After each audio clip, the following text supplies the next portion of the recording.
Welcome to this explainer. Today, we're taking Johann Sebastian Bach's St. Matthew Passion and totally reframing it. We're not just looking at static religious history here. We are diving into a thrilling, rule-breaking masterpiece of musical drama. When we think of 18th century church music, we usually picture something super rigid and purely devotional. But what if I told you that one of the most revered sacred works of all time was actually an absolute masterclass in subversion? So how exactly did one of history's greatest composers sneak an opera into a church that strictly forbade it? Well, let's dive right in and uncover the secrets hiding inside a 300-year-old musical manuscript. Because to really get this piece, we have to look way past the notes on the page and realize that Bach was essentially smuggling theatrical operatic drama right into a highly conservative religious setting.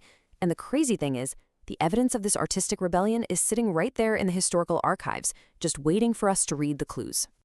Part 1. The Evolution of Passions.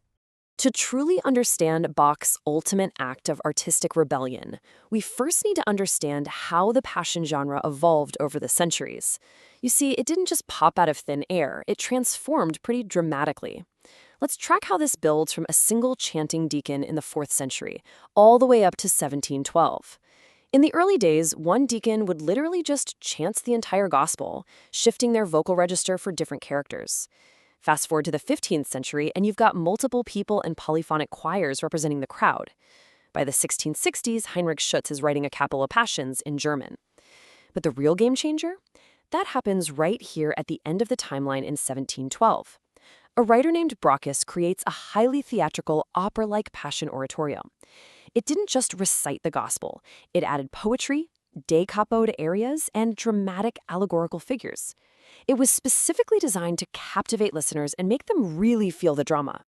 Part 2. Smuggling opera into Leipzig. Now, this new, highly theatrical style clashed spectacularly with the reality of where Bach actually lived and worked. It's basically a tale of two vastly different cities.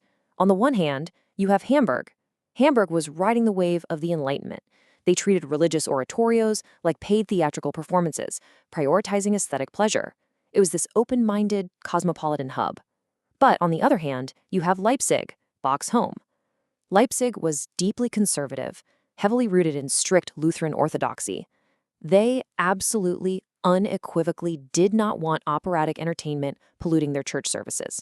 In fact, Leipzig's authorities were so incredibly strict that when they hired Bach, he was legally forced to sign a contract promising he wouldn't write music in an operatic style. Part 3. The Premiere Date Mystery. And this brings us to a genuine historical mystery. When did his massive, rule-breaking Great Passion actually premiere?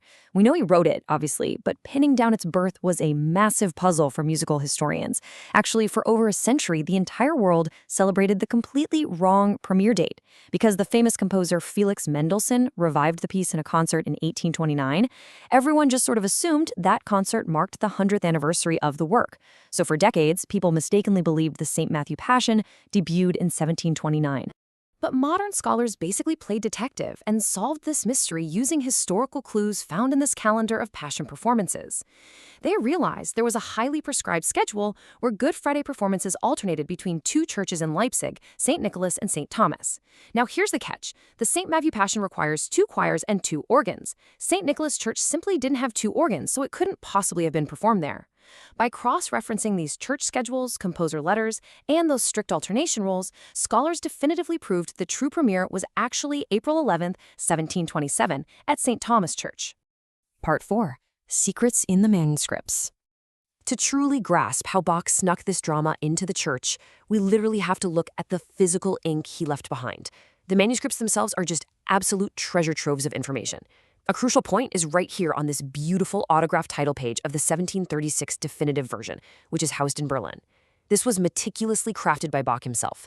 I mean, he took the utmost care with this specific work, literally using a ruler to draw the bar lines and choosing a very distinct red ink to highlight the gospel words and the chorale melodies. It visually completely stands out from his usual, everyday brown-black ink. He poured his absolute soul into this thing. If you look right down at the bottom of this manuscript page, you'll see he signed off his autograph with the letters SDG. That stands for Soli Deo Gloria, which is Latin for glory to God alone. He also frequently started sections with JJ for Jesu Juva, meaning Jesus help. This definitely wasn't just another weekly homework assignment for Bach. It was a deeply personal, monumental undertaking. But it gets even better when we look at the copies his students made for the actual live performances. On the left, we've got a copy by a student named Agricola.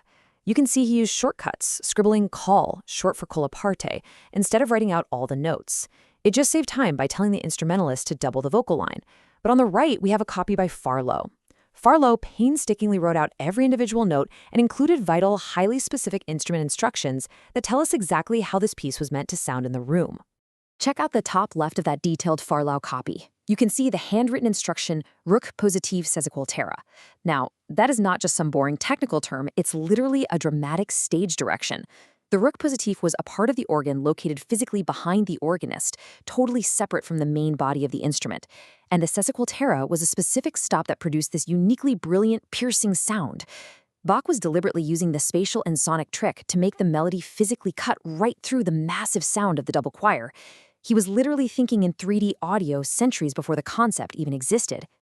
Part 5. The Voice of Jesus.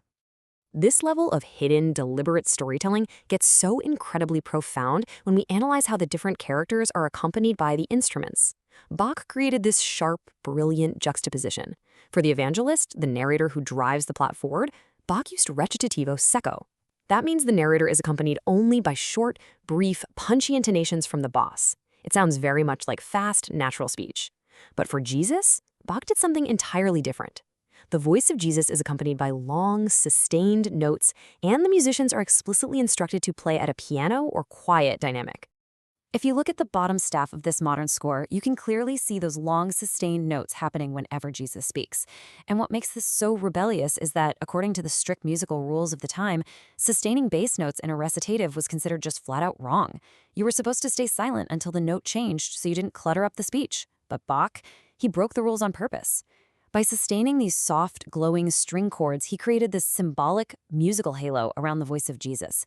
It completely shifted the atmosphere of the room every single time Jesus spoke, turning a standard church reading into a deeply moving theatrical event. Part 6. The Art of Performance. But listen, as incredible as this manuscript is, it was ultimately just a blueprint for a wild, dynamic live performance. Looking at the notes alone doesn't even come close to telling the full story of what the congregation actually heard. The performers weren't just mechanically playing what was on the page. They were expected to intuitively add unwritten elements, particularly appoggiatas, which are basically deliberate, expressive, dissonant clashes.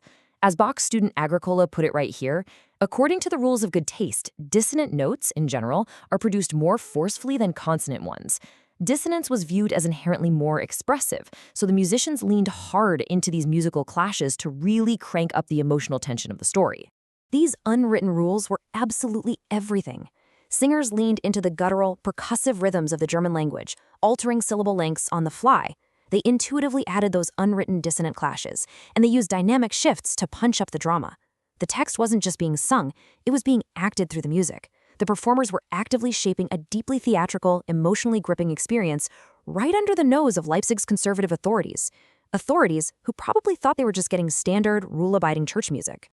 It honestly just makes you wonder if a strict city with legally binding contracts couldn't stop J.S. Bach from smuggling a brilliant, boundary-pushing opera right into a Sunday church service. What other incredible historical mysteries are just sitting there, waiting for us to listen closely? The St. Matthew Passion isn't just some dusty relic. It's a testament to the fact that true artistic genius will always, always find a way to break the rules.